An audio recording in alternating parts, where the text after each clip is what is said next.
to be made a smooth play field for the trade to operate, and any issue which is ongoing in the litigation, the major ones, have been tried to be addressed by the council. In those cases where I am issuing a tax invoice since my supplier is not registered, and they are saying that whatever date of your invoice is, 16/4 time limit will depend or will get tagged to that date of my self invoice. Okay, understood. Another issue in regard to this very provision is that there's a circumstance where the registration of an assessee is cancelled, and after the effective date of cancellation, the tax periods falling after that, the assessee is not given an option on the portal to file its returns, and that revocation or the procedure to get its registration restored may take a time which is not in the control of the assessee itself. In case that time goes beyond the time limit of section 16(4), what is the fate of the credit in context of this provision, which he has claimed by filing the late returns? Correct. So here also they have very well addressed this issue. In fact, they've given a larger relief. In cases which we spoke earlier, that is non-RCM cases, they've chosen only those 4 years, initial years. But here it's a blanket provision which will apply forever. So when there is a cancellation of registration, we see at 3 periods. One, the period up to the date of cancellation. Two, from the date of cancellation till the date of revocation. So what the amendment says, as per rule, you have to first pay all taxes till the date of cancellation. Then there is a revocation order passed. After that, from the date of cancellation till the date of revocation, if taxes are paid and returns are filed within 30 days, then the benefit of the relaxation under this 16(4) will apply. Okay, got it. These were the major questions concerning section 16(4). We will move on to the next topic, which is regarding the demands and recoveries, where some huge changes have again been proposed to be ruled. Before we do that, one important thing I think which also ancillary gets solved here is, in majority of the states, one more types of notices were issued where supplier had filed his return after the due date of 16(4). Now that the due date of 16(4) is going to be enhanced to this 30th of November 21. So accordingly, those issues for 17, 18, 18, 19, 19, 20 and 2021, they also get solved there. So that's an added advantage which comes with this. And this kind of that issue also gets solved, that whether this is this 16(4) date is for the supplier to file the return or recipient to actually claim the credit. Though on the reading of it, it is very clear that 16(4) is the date where the recipient has to claim the credit by that outer date. But ancillary, that issue gets also solved. Yeah, but the problem here is, Yash, the department stand. In fact, some state cases I've seen, what they're saying is there was a restriction in Rule 36(4). So that gets addressed. Whether that will get addressed.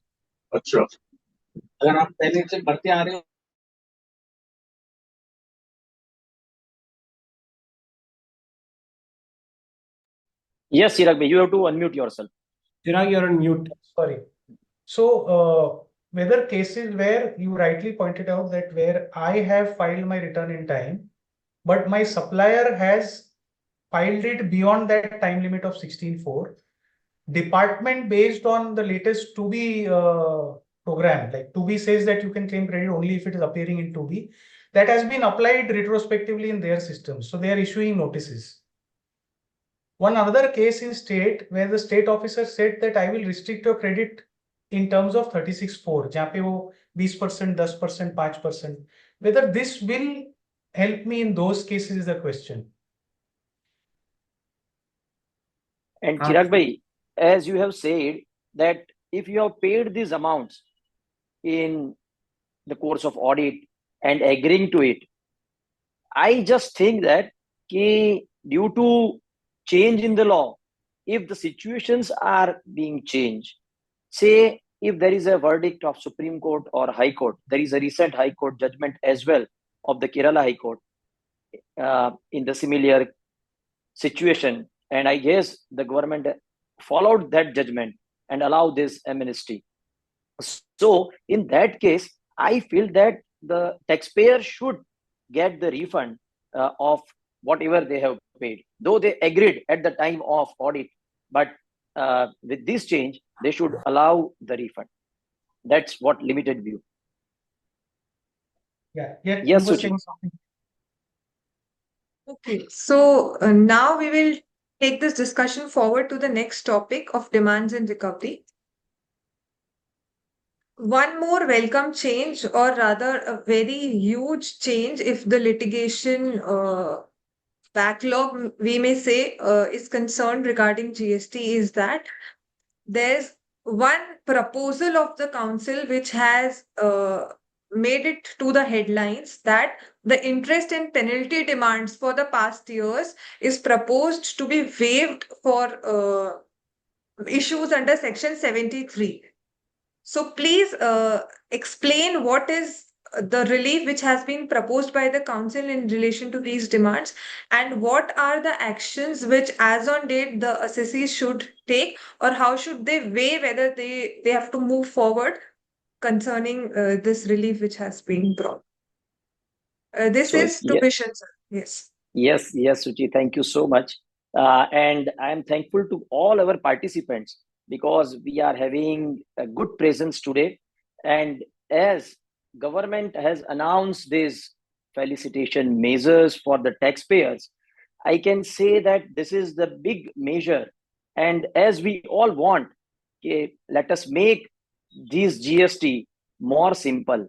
And as this government, after third consecutive win, they are into place, they have started giving it. And this is what a big thing I feel, that sabka saath, sabka vikas, and sabka prayas. So together, they want to make this GST law simple, because we even in Gujarat also, our High Court said that it is easy to go to a moon instead of complying the GST law. But now it feels that government is also conscious about this fact, and they have applied these measures. They have announced it. Yes, so far as this measure of giving amnesty under Section 73 for the year 78, 17, 18, 18, 19, and 19, 20. If the show cause notices are issued under Section 73, they said that if taxpayer agrees to make the payment of tax, they are going to drop penalty and interest from the taxpayer. So it's a welcome measure, I can say. What happens if this type of sections are coming? Because what will happen, it's not just going to implemented right now. These section has to be notified, or I guess both the houses of the parliament has to pass, and then sent of the president. So it will take some time. Until that, what we feel from here, that whatever show cause notices are pending, if you have not paid tax, interest, and penalty, then before 31st March 2025, if for these 3 years, if you pay the tax, you will get the immunity from the interest and penalty. What happened is, the situations comes in my mind is that in one of our taxpayers case, the notice was issued under Section 74, but the adjudication of that notice was confirmed by order under Section 73. So, meaning thereby, the notice was not issued under Section 73, but then after, order confirming that demand was under Section 73. Whether I am eligible for this amnesty or not, I feel that I am eligible for this type of, in this type of situation, for this amnesty as well. Suchi, if you have any other question for these proposed amendment, yes, please. There's one big question that comes to my mind. in this scheme, it has been, as you briefed, that has been a condition that if the taxpayer agrees to pay the demand by 31st March 2025, will it also consider the payments which have already been done by the taxpayers, or the demands are only for interest and penalties, and the tax amounts have either been paid after raising of demand, or even before raising of demand the tax was paid and the matter has been risen up under 73 only for interest and penalty? Do you think those matters will also get covered in this amnesty scheme? Yes, absolutely. If you have not paid, then you are going to be benefited. But if you have paid, then I am doubt whether you will get the refund of that amount or not. But once section is come into the place, then after we can, deliberate on it. I feel that they should also allow a refund for such type of situation. I am very much optimistic. But in previous situation where VCES was there or any income tax amnesty scheme was there, government will not allow you to get the refund of those things which you have Exactly. already paid. Exactly. So to other panelists also, I will ask them to address this, that there was a scheme in service tax also, as you said, where the payments were made in the scheme and the payments were appropriated against those payments of whatever percentage is required to be made for the relief. So if the payments have already been made, do you think there'll be a manner of appropriation of those payments which the assessee has suo moto realized that they maybe at the time of filing of annual return or their review of accounts and statements, they've observed that there's a payment which has been made by them with a delay of period, and now after the adjudicating authorities came in picture, they just initiated the proceedings for interest and penalties. So whether you think that this scheme will also cover those matters where the tax has not been paid under the scheme but already paid? Was there similar benefit in service tax, this scheme Yes, which... yes, they have. Yes, they were also allowing at that time whatever amount of tax has been paid. They were allowing as the payment of valid payment of tax for the amnesty. Here also, since you are paying a tax and you can show it, you can, because it is available that you have made some, DRC 03 or something like that. Then it is a proof of your payment and it should be covered according to you. Rishabh sir, your views on this? I think we'll wait for the fine print. But the takeaway, like Bishan Bhai has very well stated, is that, the waiver is there given the initial glitches of the GST law. Being a new law, the government has very well appreciated the difficulties of all of us, the stakeholders involved, and really raised the bar and been benevolent in granting this waiver. And I think this is a good a trade and industry which does not want a litigation, has been forced into litigation on certain matters, be it 2A, 3B, 1, 3B, etc., can now, come out clean if the amounts are small, if the cost of litigation is surpassing the demands, come out clean, and now going forward, all these things get ironed out. So I think it's a good opportunity for the taxpayers to grab, take up wherever we believe we are, having a tricky matter. You can get it resolved.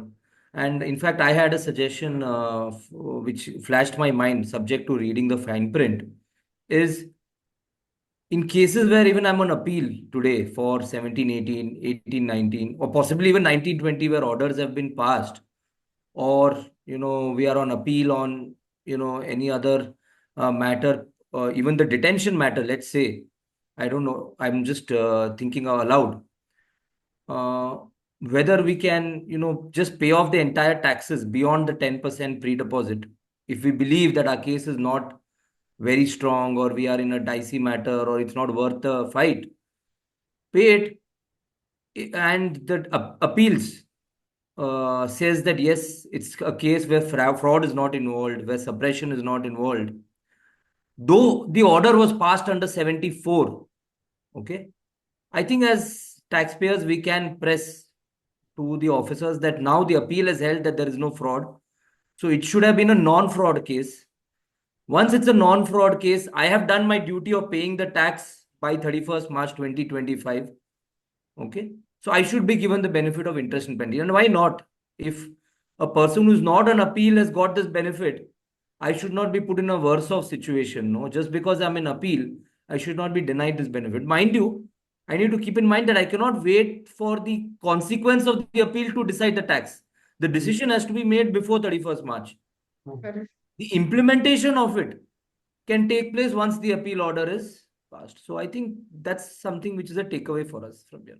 To And add on here suggestion, I just yes, want to add one thing, that during the audit, here in Ahmedabad or say Gujarat, CGST audit says that they raise the demand under Section 74, whereas SGST is raising demand under Section 73. We have a recent judgment of Telangana High Court in the Ray Infra. They said that if you are making any payment of tax, then in that case, it should be treated under Section 73 only, and penalty is not leviable. So now we should also try to see whether the taxpayer are benefited with this amnesty, not to pay interest as well. And Suchi, as you had asked that if the payment for the taxes are made prior to say this code is coming into existence, this reading of this council announcement says that you have to pay the amount before 31st March 2025. It doesn't say that you have to pay after this date and before this date. So I guess from this council announcement we can take conclusion, I guess. Till now, let us act comes, then after we can decide more. But we can say that whatever amount has been paid should be eligible for the See, amnesty interest as was, well. Suchi, interest was very prohibitive in decision making. In a 1718 demand, we have companies and finance CFOs coming to us and saying that for a 100 rupee demand, you're paying 100 rupee interest and another 100 rupee penalty. So it was a very prohibitive cost in decision making, though they didn't want litigation. So they were forced into litigation because of the interest. It was becoming 3x, possibly. So I think it's a good gate window for all those cases where the companies were okay with the principle but not okay with the tax and interest, with the interest and penalty, to go ahead and take that plunge. So I think Rishabh, it's a welcome for, move. for a 100 rupee demand, the penalty was 10,000. Yes, So yeah, we that's had the that biggest also. advantage. Correct, So correct, whenever the tax demand is less than 10,000 rupees, I think probably the assessee did not want to contest the matter, and we also do not suggest assessee to correct, contest it. But the correct, correct. problem is if that demand is in CGST, SGST, IGST, totaling 10,000, the penalty is 30,000 rupees. Absolutely, Very true. absolutely. That's a big benefit which would come Yeah. from this 73. So we'll have to just be, abreast with the process, and anywhere any of us are having this difficulty, just keep a tab on what the process will be, because it's going to be time bound, and we'll have to Correct. strictly follow those timelines. So I just want to share one incident. We had some issue in the audit also, and there was a demand of rupees say 8,000 or something like that. And for that, this revenue officer has imposed penalty of rupees 20,000. So I said that we will go to appeal, and that decision, I guess, it will save the money of a taxpayer, since currently we are into appeal and the notice was under Section 73. So it just even clicked to my mind, as Yash Bhai suggested, it will be a benefit to those SSC as well. Yeah. one small Yes. question before we move forward to the next topic. As all of you are suggesting that there are cases where taxes can be paid if the matter is under 73, but there are numerous issues where there's no instance of fraud or willful misstatement, but the authorities have invoked 74 just to cover the tax period which has been passed. So my question is whether any demand which is raised under 74 and the assessee pleads before the adjudicating authority that this is not a matter of 74, can the adjudicating authority close or adjudicate the matter and issue the order under 73? Is it something we can propose and the authority can do or not? This is my question Yes. to yes, sir. Yes. If So, authority is a MyBap, they are the adjudicating authority. And if So, do they they have the feel my that powers? lord. uh, I have some sort of decisions in such type of situation. So far as like say RCM is concerned, when there is no willful misstatement, fraud or collusion, because it is appearing in my books of accounts, those expenditure, I have disclosed it. And in that situations, we found that adjudicating authority had changed the section proposed in the show cause notice from 74 to 73. Even if it is not proposed or ordered so far as adjudicating authority is concerned, if you file an appeal before the first appellate authority for showing that or evidencing that there is no collusion or misstatement or fraud, and if they allows that yes, it is not the case of 74, and they can also confirm in section 73 as well, so far as the time barring is concerned. Because one thing which is guiding factor currently is time barring. For section 73 it is a normal period, and for section 74 it's an extended period which is applicable. And in this budget, this for GST people, it is the budget proposal, I can say. And in this council meeting, they were so generous. They want that now, with the introduction of section 74A, they want to confine both the section 73 and section 74's time limit to common time limit from financial year 24-25 onwards. So this change will also come, in future once this code is notified and given accent of the President of India.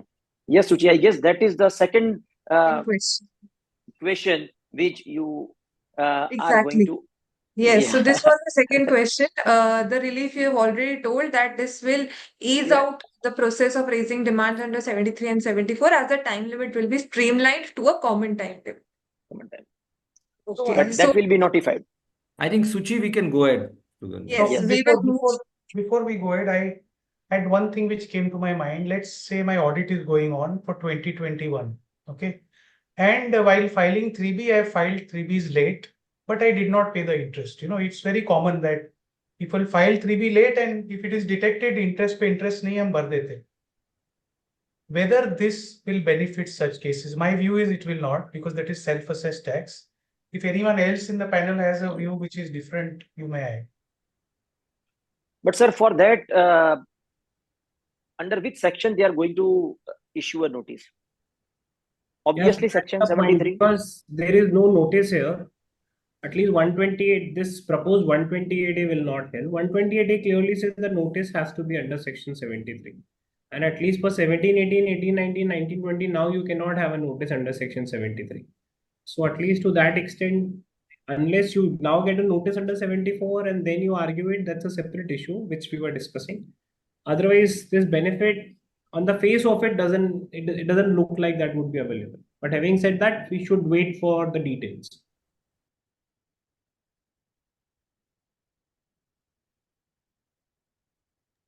We will move forward on an aspect related to levy of interest itself. Now, there's one more relief which is there concerning the balance of electronic cash ledger available with the assessees on the date of filing of return, which has been filed after the due date, the prescribed due date.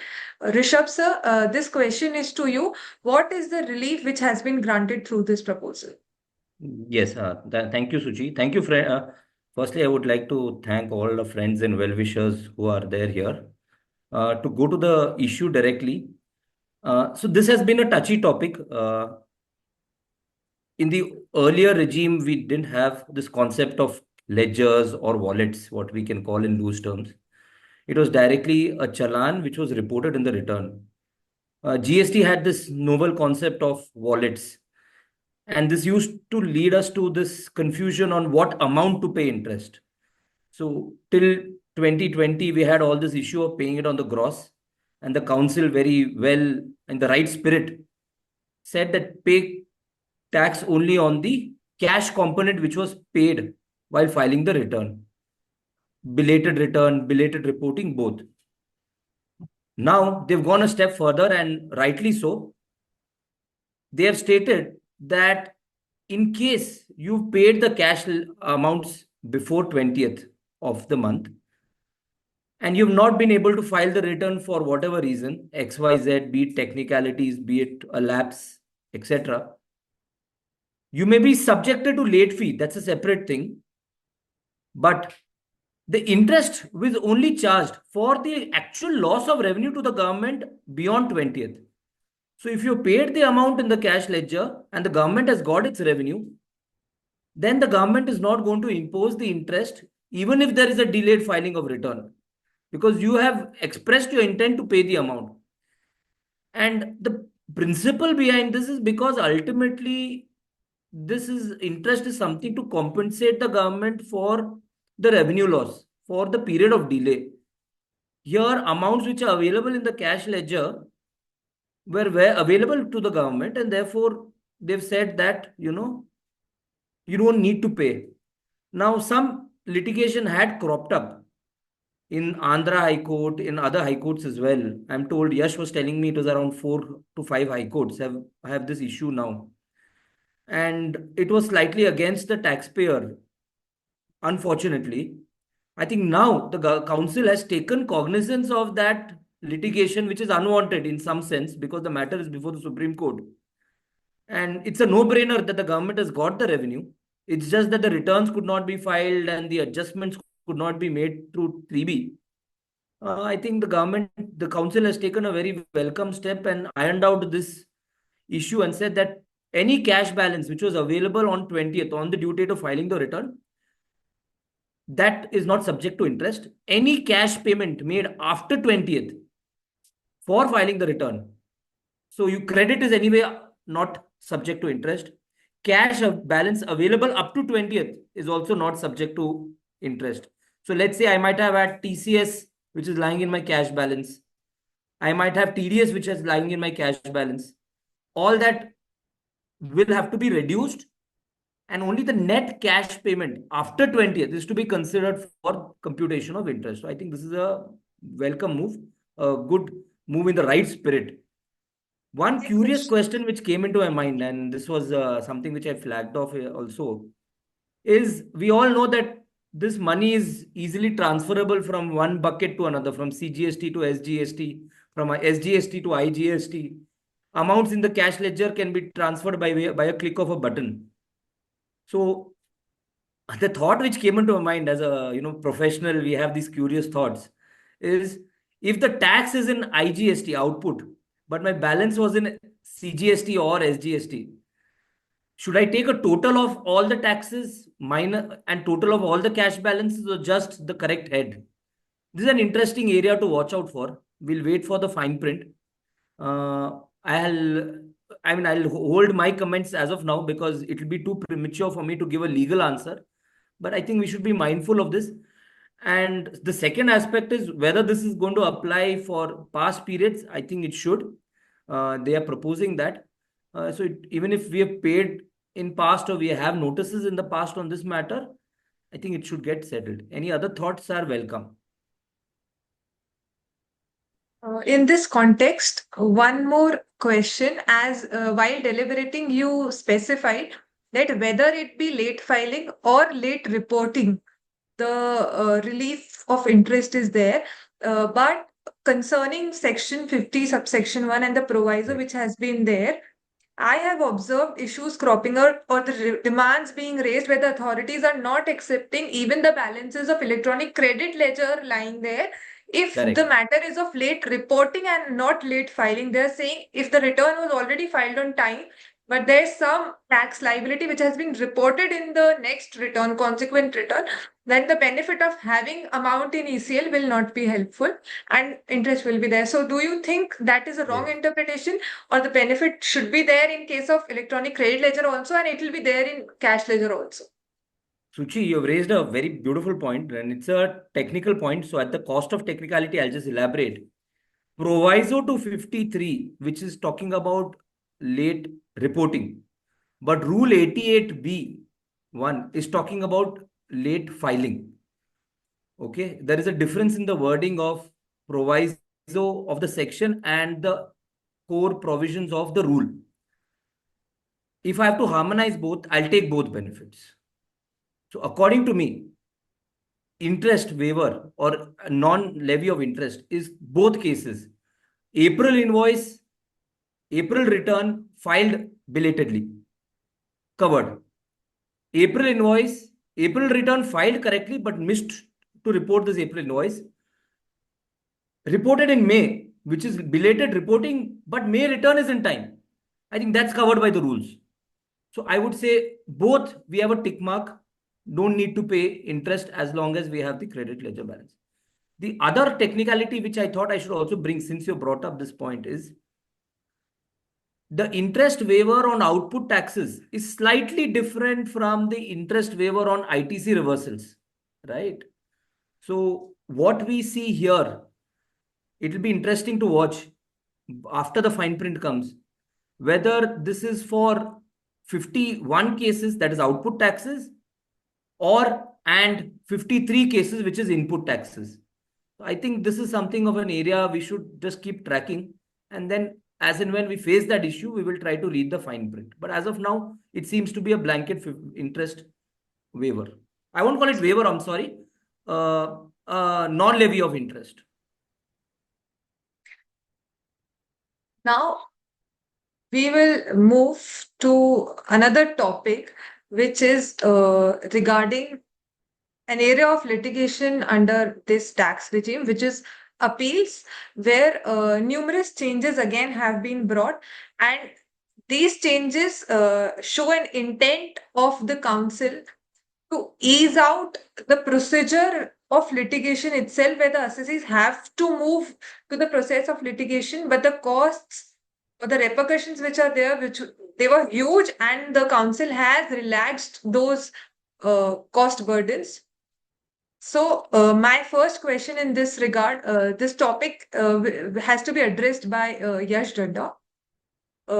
First question is, in the council's or the press release after the council meeting, there's a proposal that there'll be a fixing of monetary limits for filing of appeals by the tax department before different forums, and the matters which are over and above those limits will only be contested before those forums. Can you please throw some light on this? What are these limits?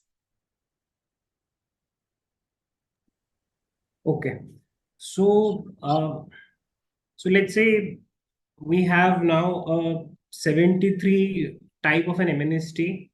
Let's say somebody does not wants to take it, and they believe that they have a matter which is still arguable, and they want to go further. So we say that's the first appeal, which is in GST, is additional commissioner appeals or joint commissioner appeals, where both of us can file, either department can file an appeal in case there is a favorable order which I have before the adjudicating authority. And I can also go and file an appeal in case there is an order against me. Up till this level, the monetary limits which you're talking about, which are recommended by the council, there is no monetary limit. First, to understand, for a taxpayer, there is no monetary limit. Taxpayer can file an appeal for the smallest of the amounts if they are aggrieved. So it can be for a monetary aspect and non-monetary aspect. If there is an order against him and they are aggrieved, then they have a remedy available that they can go to first appeal. If they are not satisfied, then they go to second appeal, that is GST tribunal. And then not satisfied, then High Court and then Supreme Court. So at least for taxpayer, there is no proposal where there is any time limit. So we should not have that confusion. The proposal is now there that at least government from their side, they want to reduce the litigation. That's number one. And for that, there has already been a system in place in the erstwhile laws, specifically in service tax, in excise, in income tax also. We are aware that there are monetary limits, and in fact in customs also there are monetary limits. In fact, I'm sure every state VAT authorities, they would have had some limits where they would not prefer filing an appeal.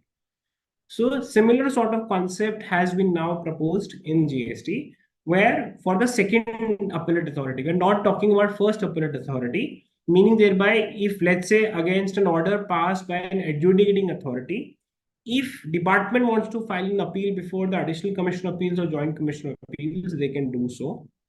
However, if if that order is against the department and the amount of that is less than 20 lakh rupees, and when we say 20 lakh rupees, again from the reading of the press release, the way it is there, I understand 20 lakh CGST and 20 lakhs SGST.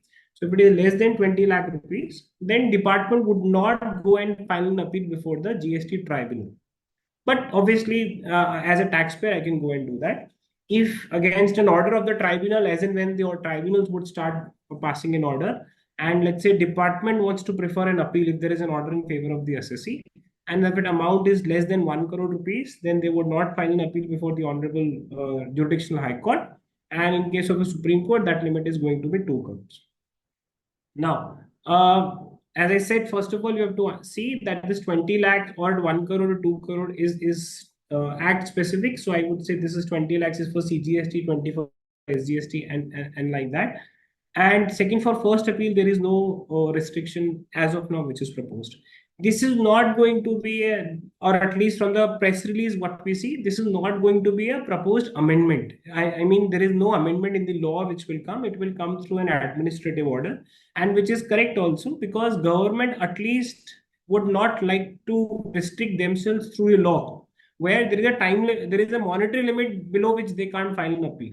In fact, there can be certain exceptions also, where as a policy decision, if they want to go and file an appeal before the tribunal, they may do so in spite of having these monetary limits. So this is regarding the monetary limits in respect of the appeals which department has to file. Now, another amendment or a relaxation which has been proposed regarding appeals is, as Rishabh sir earlier said, that the interest was a prohibitor for the assessees to decide whether they should go into litigation or not. One very important aspect for the assessee to decide to move to appeal was the amount of pre-deposit which the assessee has to make to file an appeal, and the quantum which was there in the law being 30% for the second appeal was huge. And on the reading of the press release, I understand there are some relaxations in that. So can you please brief those relaxations about pre-deposit? Yeah, so this is something which is definitely a welcome change. And in fact, all of us up till now who are filing the appeals before the first appellate authority, we were paying 10% of the disputed tax as a pre-deposit. Now, up till now, that was also fine. The problem was there in the second appeal, and none of us have, at least up till now, have filed the second appeal. That is the appeal before the GST tribunal, because they are not functioning yet. When you would read the provision was that you have to pay in additional 20% of the disputed tax as a pre-deposit. So in totality, if you have to really go and file an appeal before the GST tribunal, the total was 30% of the disputed tax. And that was something which was in respect of, if you would look at huge demands, or specifically in respect of MSMEs, or where in all those cases where somebody had preferred an appeal and still in those cases they could not get correction in the quantification of the demand, for them it was very difficult actually to think of depositing additional 20% of disputed tax and then filing an appeal before the tribunal. If I would compare this before in the earlier regime, the total amount of pre-deposit to second appeal was only 10%. In fact, in the first appellate stage, it was 7.5%, and in the second appellate stage, it was additional 2.5%. So this comes as a welcome change, where now that total of 30% is proposed to be reduced to 20%. So in a sense to say that I have to pay 10% amount in the first appeal of the disputed tax, and I have to pay additional 10% if I want to go of the disputed amount of tax which is left after the appellate stage. I have to pay additional 10% while filing an appeal before the tribunal. The upper caps have also been reduced. And again, that's a welcome change, specifically in case of huge demands, where earlier the total amount in respect of for the first appeal was 25 crore rupees in CGST and 25 in SGST. Now that gets reduced to 20 crores in CGST and 20 crores in SGST. And in respect of second appeal, from 50 crores each, it gets reduced to again 20 crores each. So if one would look at it, it's a welcome change. At least it would give some sort of, I would say, confidence to the MSMEs, because for them, paying 30% of the disputed amount of tax while filing an appeal before the second appellate authority was a huge burden. Correct. Now, as you said, where huge demands were concerned in the matter, the pre-deposit was again a burden on the taxpayer. We have observed cases where during the investigation stage or the audit stage, the taxpayers are pressed to pay partial demands, even if they are not agreeing with the demands and lodging their protests, but still they have been made to pay the taxes. And when they decide to protest the matter, that payment which has been made and adjusted through Form DRC 03 on the directions of, we'll say, the directions of the officers. So those amounts are not considered for adjustment against the pre-deposit, and the assessees are again burdened to make additional payment of that 10% to file an appeal. And again, those demands which are deposit payments which are made during search are no less than in huge quantum, and then again paying 10% becomes a burden to the taxpayer, and he seeks that at least that payment which he has made and not agreed should be adjusted against the pre-deposit at least. So that was that not allowed in the law earlier also? Is there an amendment being brought to it, or there's some kind of clarification on this issue by the council? The two things are there. One is a portal issue, and second is the manner in which Rule 142 was written. The portal issue was that all of us who are filing appeal, we know that we have to file appeal online now in respect of the online orders. And in respect of those online orders, what happens is that there is an inbuilt mechanism to pay the pre-deposit amount. So we don't have to separately go and file any form for making that pre-deposit. We don't have to file any DRC 03. And there the problem was that in case I have already paid the tax amount under protest or as a deposit through DRC 03, there was no mechanism on the portal to link it. And in some of the appellate authorities, in respect of the procedure, they were of this view that if you're not paying pre-deposit through the system of this in the online appeal utility, then they will not consider that as a pre-deposit. So at least to that aspect, what I understand after reading the press release is that there is going to be a circular, through which circular they will clarify that if you have paid a pre-deposit amount specifically through DRC 03, then in that case, that could be allowed to use it as a pre-deposit against the appeal which you are going to file. Procedurally, because I can see some of the chartered accountant and lawyer friends also here, all of us procedurally know that there is a possibility to do it on the portal where you make the pre-deposit amount as 0, and then you attach the copy of DRC 03 along with the appeal. That's one aspect of it, where there was an issue on the portal. Against that, this clarification which appears to be coming would be helpful. The second aspect is that in terms of the procedural law, Rule 142, when you will read it.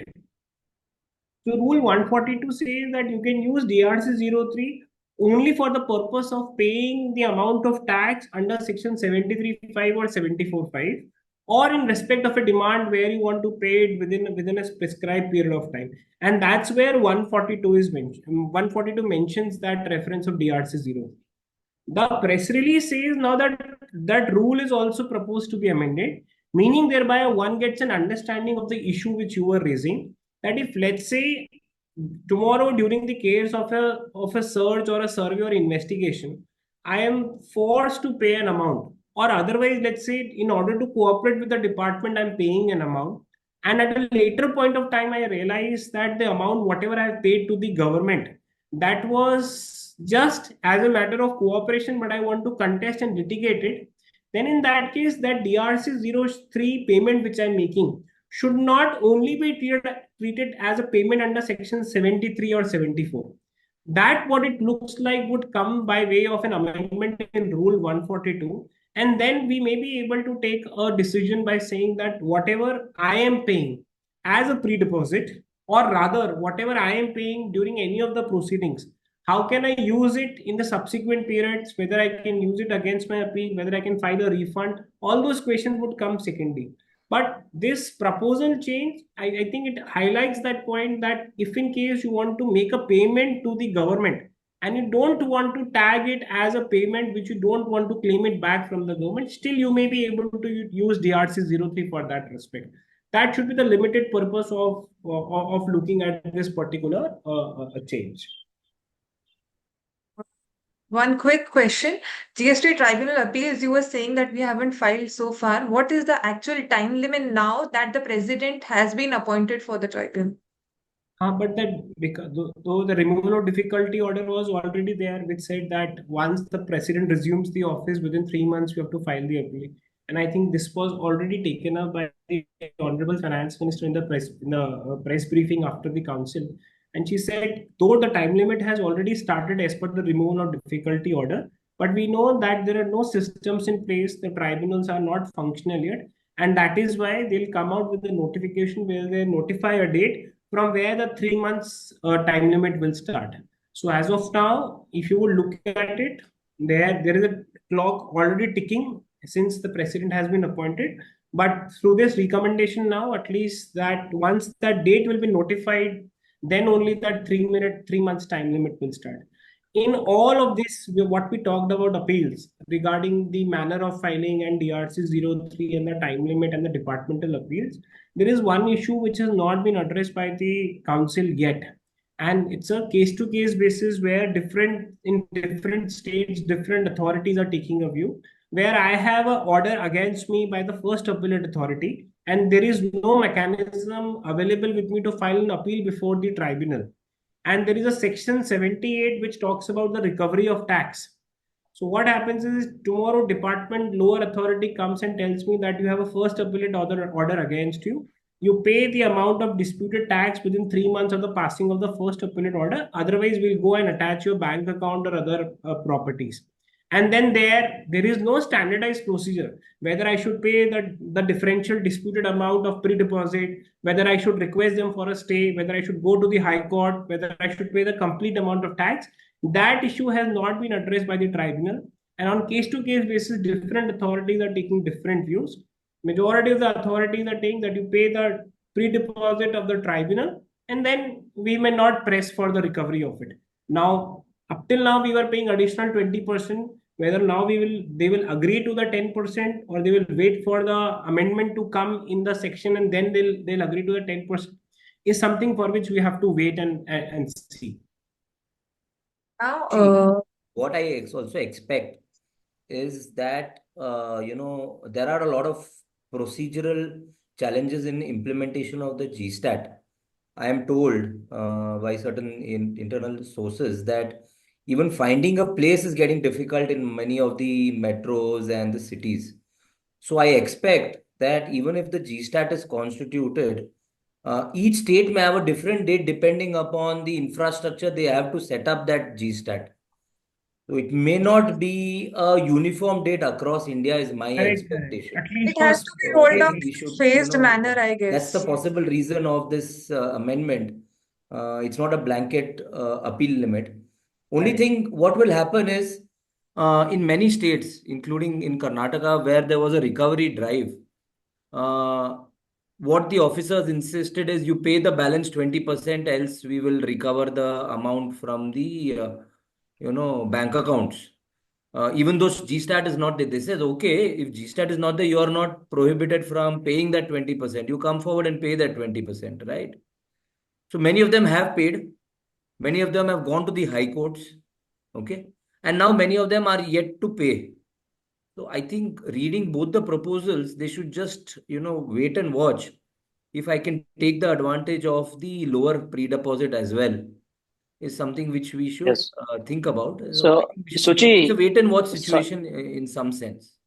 sorry, Rishabh bhai. Suchi, can you tell like at what time, till what time we are going to take it forward? As we might be looking after rapid fire round. So, looking at the We will time. we will take the Yeah, discussion please. till 5:20 and then we'll open the floor Yeah. for questions. So, how much issues or announcements are pending? Accordingly, we will deliberate. Please. There are about four topics, major topics, which we'll discuss. We'll run through them and then after 5:20 we'll open. Yes, so the next topic is returns because certain changes have been proposed in the structure of returns also. And my question to Chirag sir is, there's some proposal in the council council meeting regarding adding of a new return, I guess, GSTR 1A. Will you please brief? Is there a mandatory return which is added in the return structure by this proposal? Thanks, Suchi. So this change is maybe either complicating the compliance system, or maybe we are heading towards something new which may come our way, which I see it that way. So right now, all taxpayers are filing a GSTR 1. They're declaring their gross liability there. And then on 20th, they're filing GSTR 3B, where they pay the net tax. That is output, which is coming from one, and all the input credits, plus and minus. If there is a positive match, then they pay tax or they carry forward the excess credit. What this role of 1A is that between the filing of GSTR 1 and filing of 3B, if the taxpayer notices that either he has not added or declared some liability, or what he has declared is erroneous, or he has not declared some credit note, due to which the ultimate 3B that he is going to file is not going to be in line with the one that he has filed, then it is giving a room for the taxpayer to make that adjustment before filing the 3B, so that the net effect of the 1 and the 1A correctly gets reflected in 3B. The first question is, when the taxpayer files 1, that's the supplier files 1, the reflection comes in the 2B of the recipient. So one clarity is that any effect of 1A we may see in the 2B of the next month, not in the same month. 2, the net effect of 1 plus minus 1A is going to come in 3B. Are we heading to a freezed 3B? Okay. This is what we've heard, that ultimately 3B return may be uneditable. Right now, your liability portion and the ITC portion is editable. Okay. If your liability is greater than what you have declared in 1, there is no question asked. If your liability that you declare in 3B is lower than the 1, then you get a notice in 1C or 1B, and you reply. Either you pay that tax. So somewhere that payment of tax through 1B is getting replaced with this 1A facility, so that the 1B ka naubati nahi aayega. But if it is a case where the 1B notice is not acceptable to the taxpayer, he can give an explanation. This 1A is somewhere filling that gap, or that need to have a 1B and that additional compliance. But the problem is, you have one more reconciliation for the recipient. Okay. The recipient has taken credit based on the 1. He is reconciling 2B as on that date for, say, for the month of June. He gets a reflection, but after that, immediately there is a 1A which is filed by the supplier, which gets reflected in his next 2B. So it's going to be a game of reconciliation, and I don't know whether this is really going to be something which is going to solve problems, or is going to again make the compliance complex. Once we start dealing with it, we'll come to know. Any other change in GSTR 1 you'd like to address? One change is that, we all give invoice level information in case of B2B, we are giving all invoice details. But in case of B2C, especially where the tax has to flow to the next state, there is a threshold of 2.5 lakhs. So if the invoice value is more than 2.5 lakhs, you have a particular table where you give details of the invoice number, the tax, the taxable value, and the place of supply, which state the supply is heading to. So there, that limit of 2.5 lakhs is being brought down to 1 lakh. So idea is that the right tax gets the right state gets the tax, and that's why they've reduced that value. That's a small compliance change, and yes, the reporting will change to that extent. And there's some change in the TDS returns format also. Is it so? Yeah, one change is so section 52 requires certain entities to 51 or 52 requires certain entities to deduct tax. They are mostly government departments who have to deduct tax on payments made against supply. So when the TDS is deducted, and if there is no liability in a particular month, the rule was not very specific whether a nil return has to be filed. Here we are looking at an amendment where even if there is a nil return, the TDS return has to be filed. 2, that TDS return gives just a summary of GST wise TDS that has been deducted. Now we are probably looking at a GSTR 7, which is the TDS return, where the deductor will have to pay, will have to give invoice details, and then are we going to look at a much more complication of invoice level matching on the recipient side is something which we will come to know in future. Now we will move to another topic, a bigger area of discussion which has been addressed by the council. There is some clarification regarding the valuation rule, where the valuation of transactions between related persons and distinct persons was concerned. This has been a subject matter in the earlier council meeting also, where the council said that whenever there are distinct persons or related persons in a transaction, even if any value, may it be nil, is valued for the transaction is valued at that, it will be considered as sufficient compliance. But there was an amendment in regard to corporate guarantees in the earlier meeting. Yash sir, I will like you to address this issue of corporate guarantee and what is the redressal which has been brought by the council in this. So I think all of us are aware that in October 2023, in the council meeting which happened, there was a new rule which was added in the valuation to say that whenever a holding company to a subsidiary company or a related company or company within same promoters gives corporate guarantee to another entity, to another corporate holding subsidiary or whatever, then 1% of the exposure amount shall be treated as the deemed value, and on that 18% GST will be payable. On personal guarantee, there was already a circular to say that the value is going to be zero.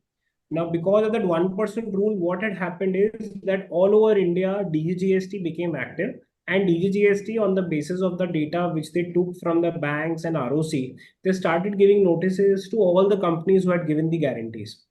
And they not only issue notices for a period after 26th of October 2023, but they also issue notices for a period prior to 26th October 2023, and in fact for 17-18 also. And those investigations have now turned into show cause notices. And their argument was to say that the valuation, now that it is there for 1%, why should we not apply it for the earlier periods? Because we already had that rule which said, we already had that valuation rule by way of a second proviso to Rule 28, which said if recipient is eligible for full input tax credit, then whatever value is there on the invoice, that becomes the open market value. Then we had a circular which said that in case somebody has not done a cross charge and recipient is eligible for credit, then the value is going, and if no cross charge is done, then the open market value shall be zero. Similar philosophy is now being, by way of a clarification, what I understand would be there for corporate guarantee, which is rightly so also, because corporate guarantee, in my understanding, is in terms of treatment should not be a difference from what had happened with the personal guarantees. So without going into other issues, at least now this issue is settled.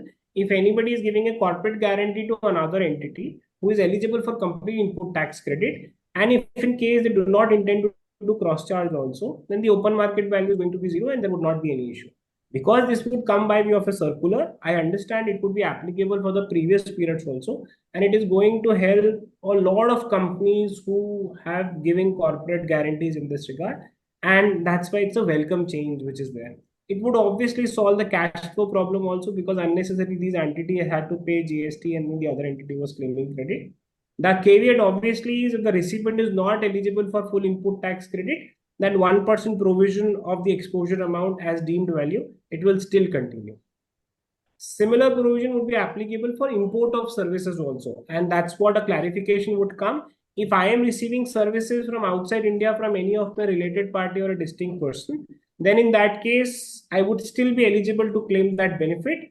Where if I am eligible for credit, then I need not pay tax under reverse charge by treating the open market value as zero. So second proviso to Rule 28, I think now we can see the effect of it at various places. All these deeming taxation in respect of services also, that is being taken care by it. And I think council has rightly understood that representation which the various organizations have given to them, and it's a move in the right direction. Raj sir, a question to you regarding refunds. We understand that there's some relaxation for upward price revisions for exporters because they were not able to claim the refunds on the taxes which were to be paid thereon. Please throw some light on that.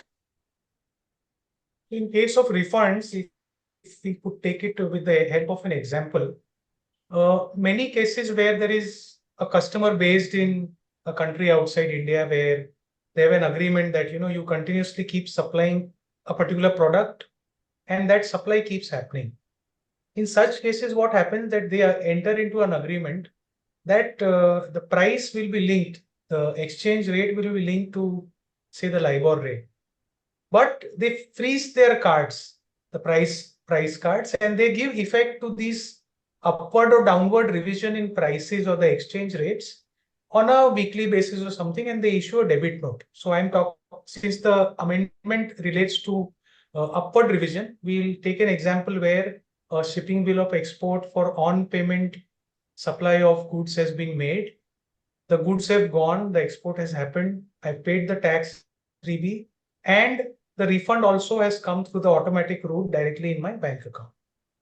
Now, in the next month, when the settlement takes place, I issue a debit note in respect of that invoice where I've already exported the goods, the value also is freeze, the refund also has come. Now, there is an additional debit note on which I pay tax. Okay. Now, when I pay that tax, the liability to pay tax is not in question. But since it is in relation to an export of goods, what about my refund? Currently, there is no mechanism where this amount that I pay on post facto basis can come back to me. So that is well addressed by this amendment, that how that will happen is going to be addressed through an amendment, and we'll have to wait and watch for the fine print. Do you think this relief will come for all the taxes which have been paid afterwards, after the raising of invoice through a debit note since 2017, or will it be a futuristic thing to look upon? We'll have to, if the relief has to be given, because many people would have been issued show cause notices, it must have gone in appeal. So hopefully it should be a retrospective amendment retrospective provision that we should be looking at. Plus, government, I think it does not intend to tax the exports. At least we have a Karnataka High Court judgment also. Don't go imagining which says this. I think this relief should be available for the previous periods also, even if it doesn't come by way of a retrospective amendment. One quick question to Rishabh sir regarding e-commerce operators. Is there any change in compliance? No, I think it's short and simple. There's a reduction in the TCS rate for e-commerce operators. It has come down from 1% to 0.5%. So I think it's a more a working capital breather, which the sellers who are listed on these e-com platforms have been given, because there was a trend where these sellers who are listed on the platform were claiming refund from the cash ledgers because of excess TCS which was standing in the cash ledger. I think it's a breather, welcome move. Vishan sir, last And on the question. penal front, I think there is some clarity on the penal provisions. It's not that all e-commerce operators were subjected to TCS. It was only where the payments or the collections were routed through their portal. Those were the ones. So therefore, the penal provisions have also been accordingly aligned. That's it. So I think it's a simple and more practical amendment which they have made. Vishan sir, last question to you. There appears to be some amendment in registration procedure curb the fraudulent practices. And it requires people to travel to the GST offices to get their biometrics linked to the GST registration profile. So can you please Yes. brief what is the procedure regarding that now? So as you have said that, this provision is to combat the fake invoicing and, fake ITC. That was the major concern of the government so far as the fake invoices are concerned. And in Gujarat, our SGST commissionerate has suggested that there should be a Aadhaar authentication or a biometric authentication of the person who wants to get registered in GST. So their physical presence, they can vet and validate it. So with this, they have started this in Gujarat. So in Gujarat, if anyone wants, someone told me that if they want a quick registration, they can apply for biometric authentication. But in other case, where department has feel that there is a red flag, then in that situation also they ask for biometric verification. And now they are going to implement this because it is a successful mechanism what government feels. So they are now making it applicable across the country, and in each state, wherever, if uh, someone is applying for GST registration and their application get the red flag, then in that scenario they have to physically go there. If a company, then director is required to go there and get their biometric uh, validated with by the officer. If they don't want to go, if a director don't want to go, they have to appoint one authorized representative from that state, and that person has to go and get himself identified with their biometric validation. So this is how it will take place. Meanwhile, like, we face such situation where biometric done, but after that their registration uh, has not been approved by the officer. Then in that case, when we apply again, then also the director has to travel, or authorized person has to go and get it biometric done with the GST Suvidha Kendra. So this is current procedure, but we at Chamber of Commerce or some other association are also representing this issue, that this type of biometric, if once it has been done, and with some other issues, if the application got rejected or registration has not been granted, then you should not ask director or some other person to come again for their biometric. But yes, as you have said earlier, that this provision is in the benefit of the revenue and to curb this problem of ITC, fake ITC. That's it. Now, as the issues which we highlighted out of the press release which came after the council meeting, we have covered the major topics. I will take the opportunity to once thank the learned panelists for taking out their time, going through in such detail about the recommendations which have been made, analyzing them and putting them in such crisp and clear way, which is undoubtedly beneficial for us to deal with the matters ahead. Thank you so Suchi, much, all of you. Yes.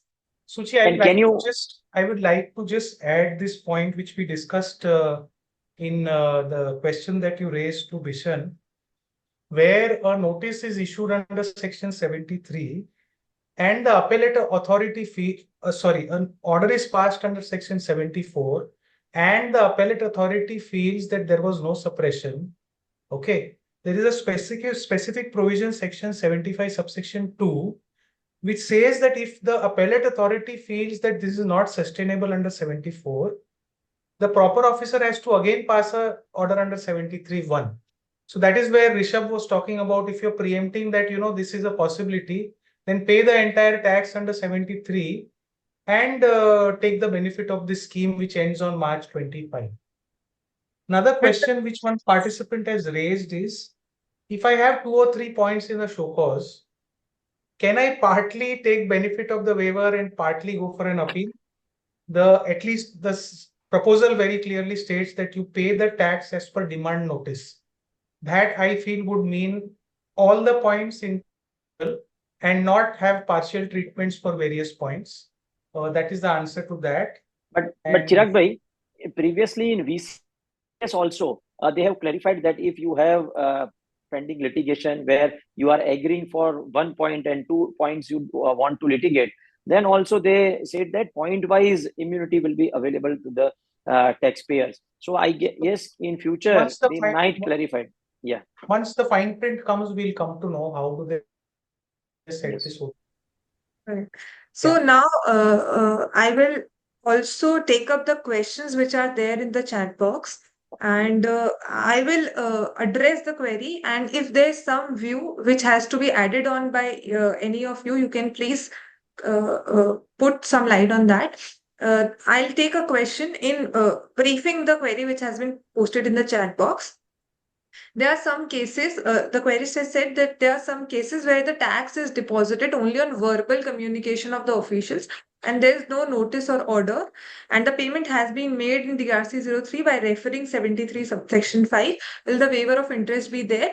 It has been addressed by the panelists already very well that Without if 73 there's notice नहीं देगा benefit वो.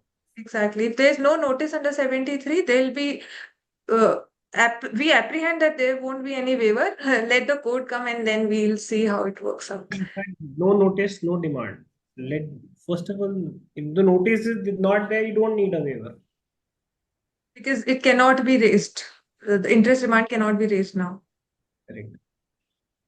There's a question. Could you throw some light if I have a notice under 73 for 2 points? That has been answered by Chirag sir very well. Again, we have to wait for the fine print to come. Rule 88B of CGST rules has been applicable if balance in electronic credit ledger, if balance available in electronic credit ledger on the due date of filing form GSTR 3B. I guess this was already there. It was already there in They're Rule 88. referring to that because 88B is worded like this, and they will add cash ledger to it.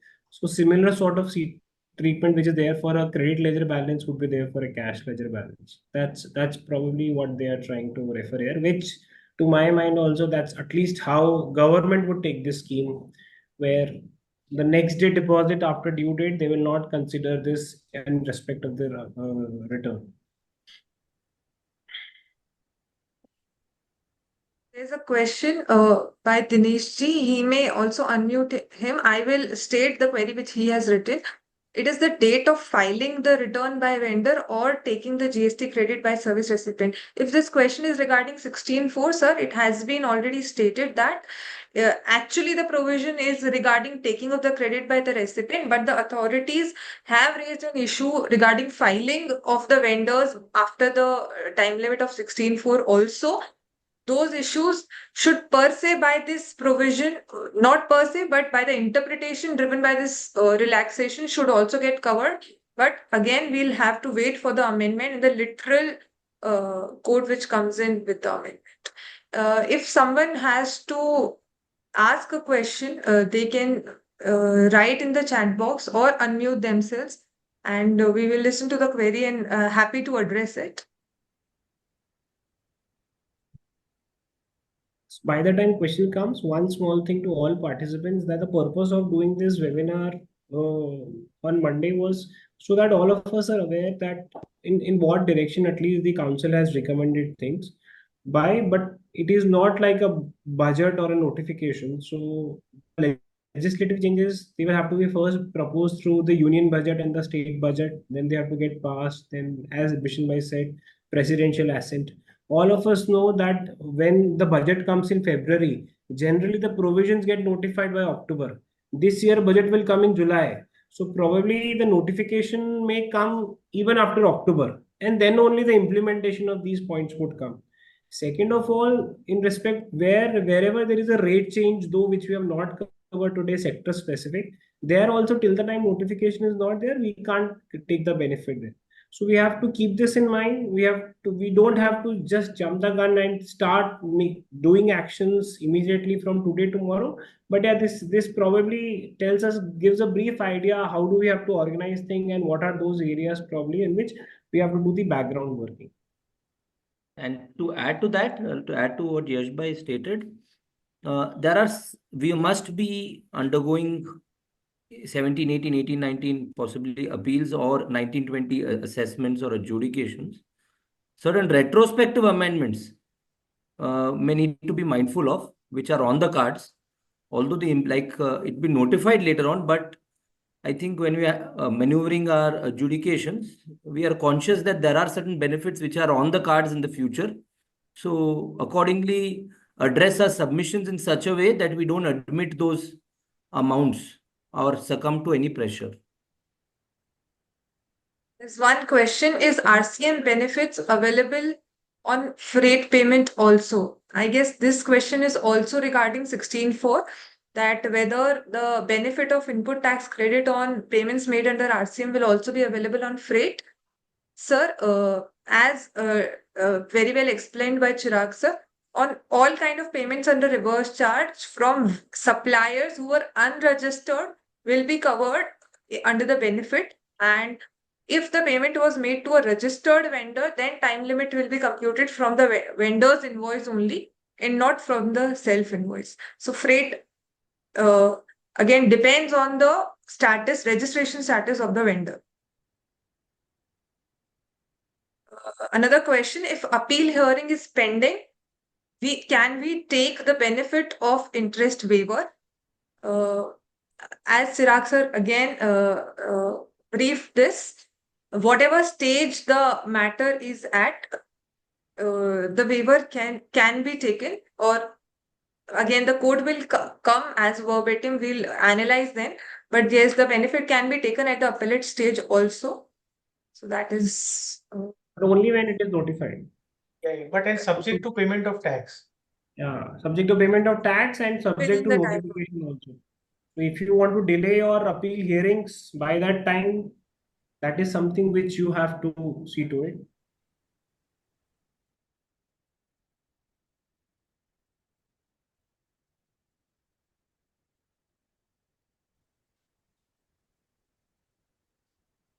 So is there any other questions, Suchi?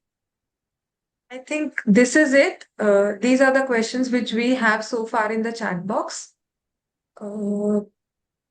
I will take the pleasure to again thank all the participants to join us on the platform with the DSMN Alliance and give us an opportunity to discuss our analysis. And of course, we are all available to take your queries separately as well.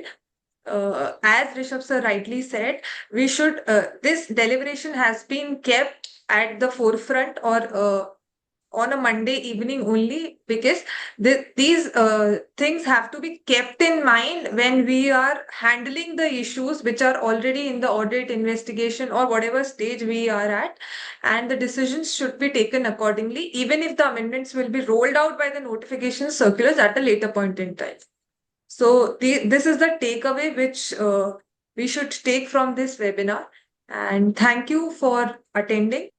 That I is would it like to from us. just render a thank you to Suchi as well as her team, who has been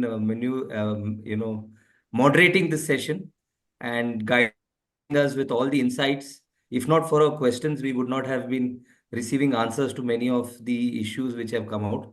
So thank you, Suchi, and the entire team which is behind the scene, which for assisting us and guiding us through this talk. Thank you. Thank you all. Thank you. Thank you. Thank you so much. Thank you. We'll call off.